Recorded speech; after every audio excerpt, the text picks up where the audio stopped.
Louvado seja o Senhor, aleluia. Bem, irmãos, vamos abrir a Bíblia em 1 Coríntios, capítulo 12. Nós vamos dar continuidade ao estudo da semana passada. Nós estamos fazendo um estudo sobre a igreja, né, dentro dos capítulos, né, que nós estamos vendo do livro Grandes Diamantes da Bíblia. Estamos estudando a seção da igreja. Então, já vimos um pouco sobre o que é a igreja, a visão da igreja, o viver da igreja, e também vimos a respeito dos aspectos da igreja. E começamos a estudar o primeiro deles, que é a igreja como o corpo de Cristo. Então, já estudamos um pouco a igreja como corpo no livro de Efésios, também vimos na semana passada a igreja como corpo de Cristo no livro de Coríntios, só que nós não concluímos, nós paramos, né? E hoje nós vamos dar continuidade nesse aspecto, então, de igreja como corpo de Cristo. Hoje vamos falar sobre a diversidade do corpo. Na semana passada falamos sobre a unidade do corpo de Cristo. Então, 1 Coríntios 12, né, se você está aí com sua Bíblia aberta, você pode, nós dividimos 1 Coríntios 12, que é um livro, um capítulo da Bíblia, que fala sobre a igreja, né, como o corpo de Cristo. E aí nós dividimos esse capítulo 12 e 13 juntos, né, em 3 sessões, né? Sendo que a primeira delas fala do corpo de Cristo, enfatizando a unidade. Isso está nos versículos 1 ao 13, né? Nós já estudamos na semana passada. A segunda sessão fala de diversidade, né? A igreja como corpo de Cristo. A ênfase aqui é a diversidade. Então, já vamos ver isso hoje. E o terceiro aspecto, né, a terceira sessão da igreja como corpo de Cristo, né, dentro desse contexto aqui de Coríntios, é maturidade, que é a partir de Coríntios 13, né, que fala sobre o amor, né? Então, essa é a maturidade do corpo de Cristo. Então, a unidade é o primeiro princípio, né, a primeira coisa, nós já estudamos na semana passada, e hoje, né, dentro da unidade, vimos que nós confessamos o mesmo Senhor, né? Dependemos do mesmo Senhor, ministramos o mesmo corpo e experimentamos o mesmo batismo, né? Então, vamos entrar na questão da diversidade, né, do corpo de Cristo. Então, 1 Coríntios 12, né, fala sobre a igreja como corpo de Cristo. E na semana passada vimos como é que nós somos muitos membros, né? Versículo 12 fala, porque assim como o corpo é um e tem muitos membros, e todos os membros, mesmo sendo muitos, constituem um só corpo, assim também com respeito a Cristo. Pois em um só Espírito, todos nós fomos batizados em um só corpo, quer judeus, quer gregos, quer escravos, quer livres, e a todos nos foi dado beber de um só Espírito. Então aqui repete 2 vezes a palavra um só Espírito, e 2 vezes a palavra um só corpo. Qual que é a conexão aqui? É que esse capítulo, né, da igreja como corpo de Cristo, Deus quer que a gente experimente isso por meio de entrar no Espírito, né? Esse corpo tem o mesmo Espírito, né, em Cristo, e em Cristo nós podemos experimentar as realidades da igreja como corpo de Cristo. Então, é importante a gente entrar no Espírito. Como é que a gente entra no Espírito? 1 Coríntios 12, 3, fala que é falando ou invocando Senhor Jesus, né? Ninguém fala Senhor Jesus a não ser pelo Espírito Santo. Então, nós falamos Senhor Jesus, invocamos, né, Senhor Jesus para entrar no Espírito. Mas Deus também deseja que nós não apenas entremos no Espírito, mas também que nós possamos permanecer no Espírito. E como é que você e eu permanecemos no Espírito? É estando no corpo.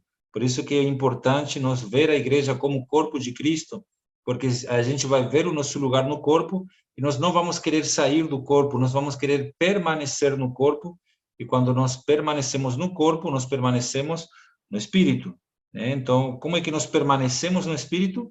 Estando no corpo, né? Na comunhão do corpo. Sempre que nós estamos com o corpo, nós estamos no Espírito, num só Espírito.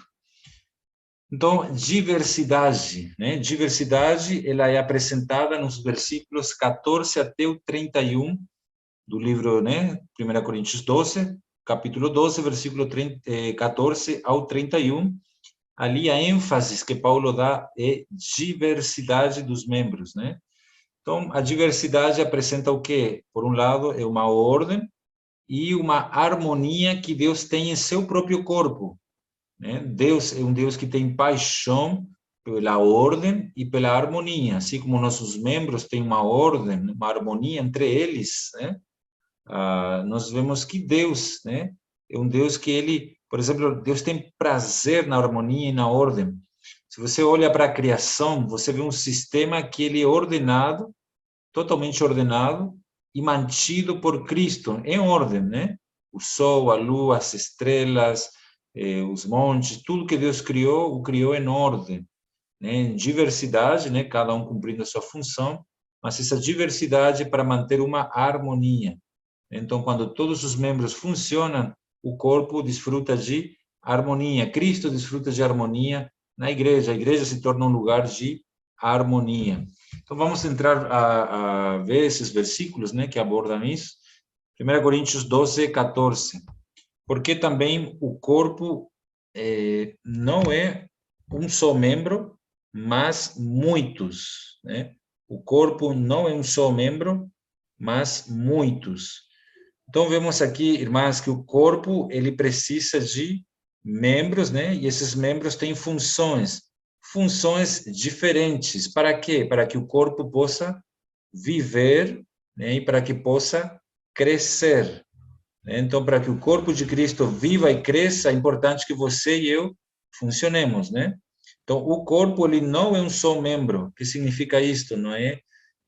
Que existe um membro que faz tudo, né? Como é por ali em algumas lugares, né? Organizações que apenas um faz tudo e os outros só assistem, né?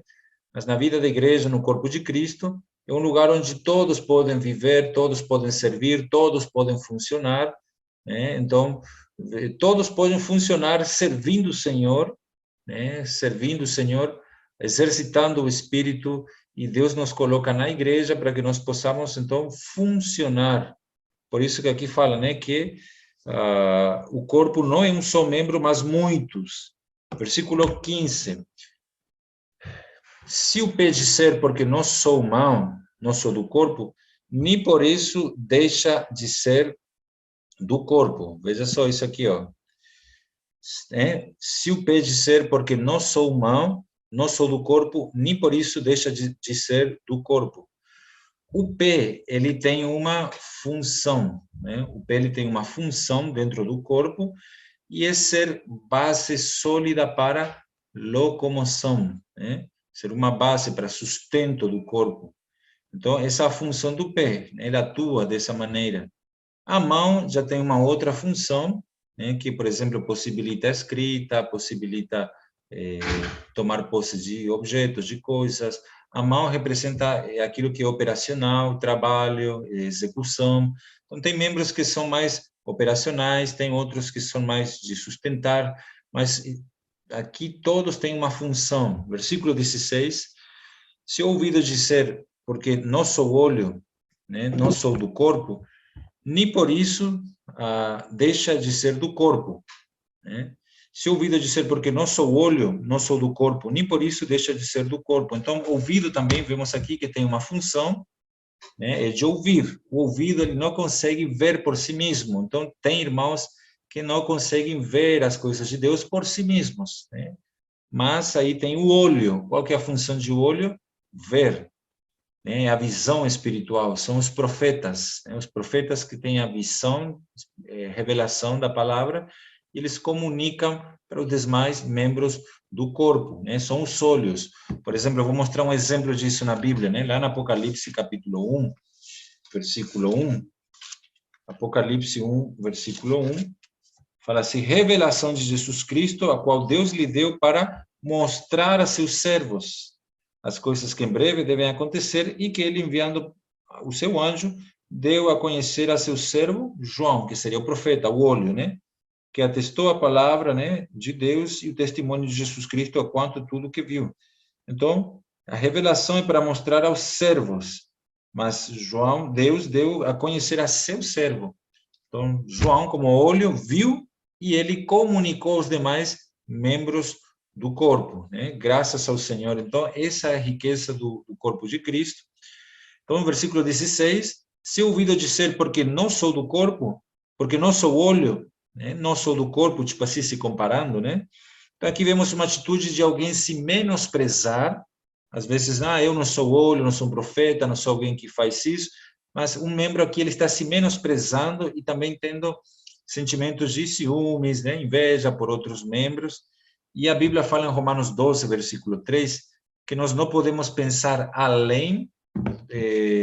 Vamos ver aqui, Romanos 12, versículo 3, fala assim: porque pela graça que me foi dada, digo a cada um de vocês, que não pense de si mesmo além do que convém.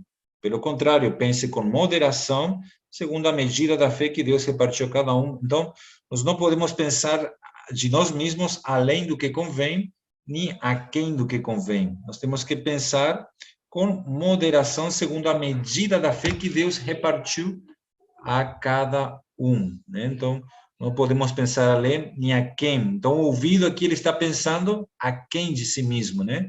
Se menosprezando. E Satanás aproveita isso, irmãos, né? Quando a gente se menospreza, achando que nós não somos úteis no corpo de Cristo, e aí a tendência é enterrar o dom, o talento, né? Prosseguindo, versículo 17, se todo o corpo, né, fosse olho, onde estaria o ouvido? Se todo ele fosse ouvido, onde estaria o olfato? Versículo 18, mas Deus dispôs os membros, colocando cada um deles no corpo como ele quis. Então, Deus dispôs os membros, colocando eles no corpo como ele quis. Como é que Deus quer? Isso é conforme, né, aqui a dispensação do Espírito. Versículo 19, se todos, porém, fossem um só membro, onde estaria o corpo? O certo é que há muitos membros, mas um só corpo. Notemos aqui, irmãos, né? Há muitos membros, mas um só corpo. Vocês e eu, nós fazemos parte do mesmo corpo, embora todos somos diferentes, graças a Deus, né? Há uma diversidade nos funcionamentos, mas há muitos membros. E esses membros, de acordo com os versículos que nós limos do 15 ao 21, esses membros falam, né? Não interessa se é pé. Veja só o versículo 15. Se o pé disser, significa que ele fala. Versículo 16. Se o ouvido disser, está vendo? O ouvido. Ouvido disser, significa que o ouvido também fala, né? Se o olho disser, né? Não pode dizer a mão, então o olho também fala. Então vemos aqui vários membros que falam, né? Todos podeis falar. 1 Coríntios 14, versículo 31, fala o seguinte: porque todos poderão profetizar um após outros, para que todos aprendam e sejam consolados. Então, o dom da fala é o primeiro dom que nós ganhamos. Todos podemos falar. Por quê? Porque o falar é o dom que produz edificação. Veja só, 1 Coríntios 14, versículo 3, mas o que fala, né, o que profetiza, fala para as pessoas, edificando, exortando e consolando. Então, todos nós podemos falar para quê? Para edificar, para consolar e para exortar. Graças ao Senhor, irmãos, né? Nós estamos na igreja para falar, né? Falar coisas que edificam, falar a palavra do Senhor, e cada um na sua porção, na sua proporção, mas todos os membros funcionam, falam, abrem a boca e pregam o evangelho, todos, em maior ou menor proporção. Todos podem orar pelas pessoas, né? Que é o que o Senhor tem falado conosco por meio da palavra profética. Sair orar pelas pessoas, posso orar por você.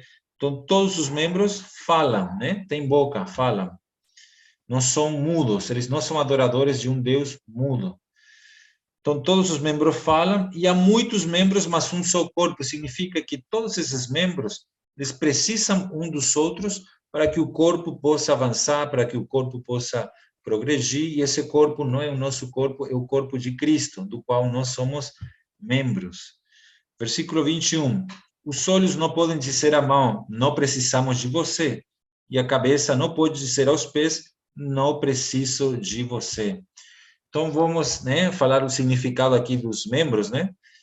Os olhos representam os profetas, né? Aqueles que veem, que têm a visão.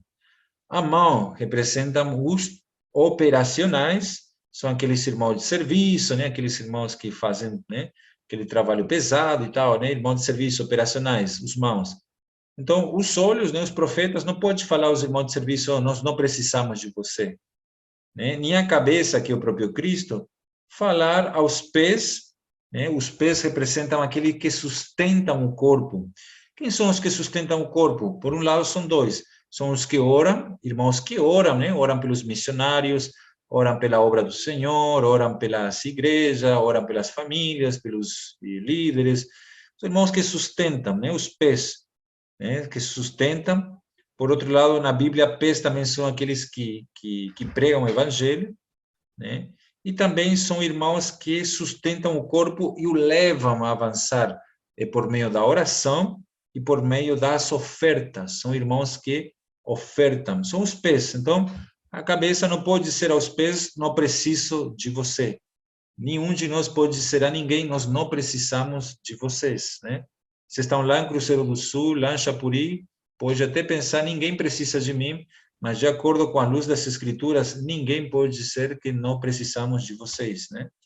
Essa atitude é uma atitude de desprezo, não é o caráter de Deus desprezar ninguém, ao contrário, ele aceita, ele acolhe as pessoas, a todos, né? Todos têm importância. Nós não podemos também desprezar os irmãos, né? Achar que nós não precisamos dos irmãos é uma atitude egoísta, uma atitude orgulhosa, altiva, soberba, presunçosa, e Deus, ele abomina tudo isso, irmão. Prosseguindo, né? Versículo 22. Pelo contrário, os membros do corpo que parecem ser mais fracos são os mais necessários, né? Mais necessários. Aqueles irmãos que não são tão vistosos, né? E os que não nos parecem menos dignos no corpo, a estes damos muito maior honra. Também os que em nós não são decorosos, revestimos de especial honra. Versículo 24. Ao passo que os nossos membros nobres não têm necessidade disso. Contudo, Deus coordenou o corpo, irmãs, concedendo muito mais honra àquilo que menos tinha. Então, Deus, ele honra seus membros. Se você serve a Deus, se você funciona no corpo, aqui fala que Deus concedeu muito mais honra. Deus honra todos os irmãos, né? Todos os membros, Deus honra aqueles que o honram. Versículo 25. Para quê que Deus coordenou o corpo? Para que Deus coordenou vocês em Cruzeiro, em Chapuri? Para que não haja divisão no corpo. Esse é o propósito, né, da diversidade. Não é uma diversidade para, nós somos diferentes, então vamos nos separar. Não, é para que não haja divisão, né? É para que nós dependamos uns dos outros. Unidade aqui, unidade na diversidade, não é uma unidade na uniformidade, mas uma unidade na diversidade, por meio da preservação do espírito, invocando o nome do Senhor, estando na comunhão do corpo, nós então mantemos-nos, né, nos mantemos em união, né, não causando divisão, para que não haja divisão no corpo, mas para que os membros cooperem, né, com igual cuidado uns dos outros, em favor uns dos outros. Então, para que não haja divisão, se o meu serviço a Deus, ele traz divisão, então Deus não está nisso, né? E aí fala, para que os membros cooperem. Aqui fala de cooperar, irmãos, membros que cooperam. Nós devemos ser esses membros da casa de Deus, né, do corpo de Cristo, ser esses membros que cooperam com a cabeça, cooperam com o corpo de Cristo, cooperam com a obra do Senhor, né? Cooperam com os membros que Deus está usando. Isso aqui é um princípio importantíssimo. Nós somos membros uns dos outros, né? Mas tem vezes que Deus está utilizando mais um membro do que a mim, e eu não posso sentir inveja, não posso sentir ciúme do outro membro que Deus está utilizando. Se a cabeça ela quer usar a mão esquerda, ela vai usar a mão esquerda. A mão direita não pode sentir ciúmes dela, né? Ou ouvido sentir ciúmes, não. Nós temos que cooperar, né? Cooperar com aquele membro que a cabeça, o cérebro, que é Cristo, está usando. Então, Deus usa um, Deus usa outro, mas nós, na vida da igreja, nós temos membros que Deus usa e coloca também à nossa frente para que a gente coopere com esses membros, sermos esses cooperadores, né? Então, nós somos todos membros, né? Nós não podemos ser esses que servem sozinhos, mas temos que ser alguém que está cooperando com alguém. Eu preciso ter, na minha vida cristã, eu preciso estar cooperando com alguém. falar diante de Deus com quem que eu estou cooperando, né? Versículo 25 fala para que não haja divisão no corpo, mas, então Deus coordenou o corpo para quê? Para que os membros cooperem. Então Deus pretende fazer de você e de mim cooperadores com os membros dele, da igreja. Tem irmãos que Deus coloca para a gente cooperar com eles. Então, com quem nós estamos cooperando? Você sabe com quem você coopera? Vocês são cooperadoras, então vocês têm que saber com quem que eu estou cooperando, com quem que você está servindo, né? Sempre nós vamos estar servindo com alguém, jamais servir sozinho. Deus não aprova serviço sozinho, mas é servir junto com o corpo, né? Então, versículo 25, para que os membros cooperem com igual cuidado em favor uns dos outros. Cuidar com igual cuidado. Quando há diferença de cuidado, né? Aí isso também produz divisão no corpo de Cristo, quando a gente cuida mais de um, não dá mais atenção para o outro, tem ali preferências, né? Essas coisas que estava tendo aí nos Coríntios, aí há divisão, né? Então nós devemos cuidar de todos os irmãos por igual, né? Versículo 26, de maneira que se um membro sofre, todos sofrem com ele, se um deles é honrado, todos os outros se alegram com ele, né? Graças ao Senhor.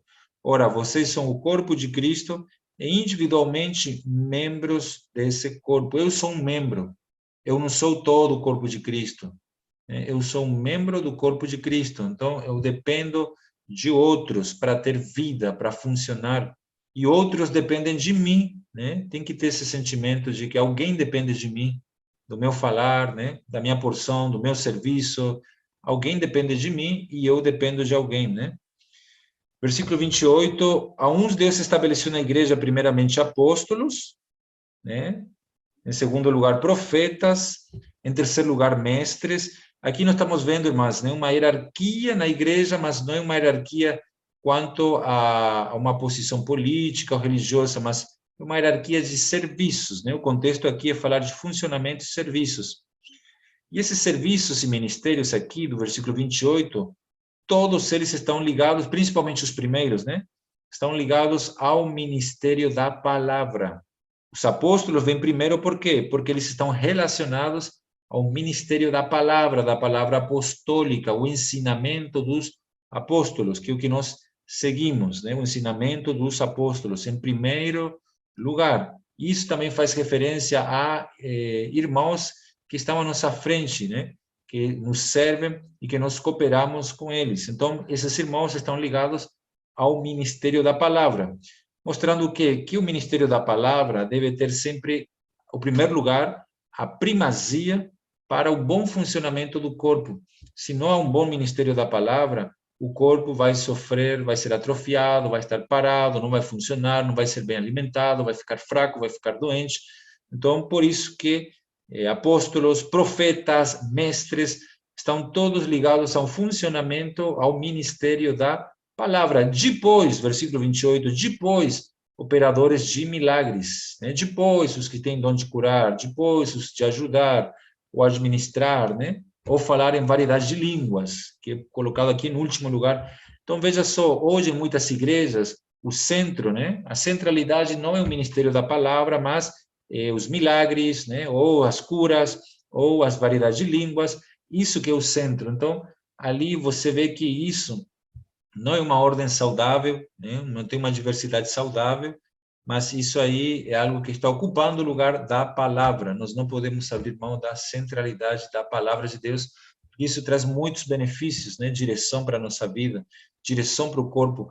A palavra apostólica, a palavra profética, que está aqui em segundo lugar, né? Os profetas, são irmãos que trazem uma palavra inspirada de Deus para nos dar uma direção para a nossa vida, né? E dentro do corpo de Cristo, todos nós sempre seguimos a mesma palavra, né? Que é a palavra profética, que é a palavra que os irmãos apóstolos, né? Eles ministram para nós nas conferências internacionais, regionais. É uma palavra apostólica, uma palavra profética de direção, e nós, como corpo de Cristo, seguimos, então, adiante, seguindo essa palavra, né? Aí vem os mestres, né? Que ensinam com base no que os profetas e apóstolos falaram, e aí depois os operadores de milagres. Vamos prosseguir, versículo 29. Será que são todos apóstolos? Será que são todos profetas? Não tem como querer que todos sejam profetas, irmãos. Será que são todos mestres? Será que são todos operadores de milagres? Todos têm dom de curar? Todos falam em línguas? Todos têm o dom de interpretar línguas? Não, né? Então, versículo 31, entretanto, procurem com zelo os melhores dons. É isso que nós devemos fazer. Né? Aqui, procurar os melhores dons se refere a dois, em especial, capítulo 13, versículo 1 e capítulo 14, versículo 1. Eu passo a mostrar-lhes um caminho ainda mais excelente, que é o caminho do amor, que é o dom do amor. É o maior dom que tem. Se a gente procura o dom do amor, né, quem ama cuida do corpo, alimenta o corpo, né, abastece o corpo, protege o corpo, faz tudo pelo corpo. 1 João 3,16 fala, nisto conhecemos a verdade, em que Deus deu sua vida por nós, agora nós devemos dar a nossa própria vida pelos irmãos. Então, isso é o dom do amor, né? É um dom dado por Deus e que nós devemos procurar, né? Procurar. E 14, versículo 1, outro dos melhores dons é a profecia, o profetizar, falar pelo Senhor, ministério da palavra. Sigam o amor, que é o dom, né? E procurem com zelo os dons espirituais, principalmente o de profetizar, que é falar pelo Senhor, né? Pregar o evangelho. Então, nós temos que procurar com zelo, irmãos, né? Correr atrás desses melhores dons, né? Graças ao Senhor. E tudo isso dentro da diversidade, né? Do corpo de Cristo, né? Para que haja ordem no corpo de Cristo, para que haja harmonia, para que todos sejam felizes. Quando a gente serve dentro do ministério que nós fomos encarregados, nós somos felizes. Somos muito felizes e levamos felicidade para a vida das pessoas, amém? Vocês querem levar felicidade, querem ser felizes? Sirvam no corpo de Cristo, de acordo com o dom que vocês receberam, invocando o nome do Senhor e permanecendo na comunhão dos santos, amém? Vamos parar aqui, aí semana que vem a gente continua, né, dando prosseguimento a esse estudo aí da igreja, como corpo de Cristo, né, e outros tantos aspectos que ainda vamos ver, amém? Jesus é o Senhor.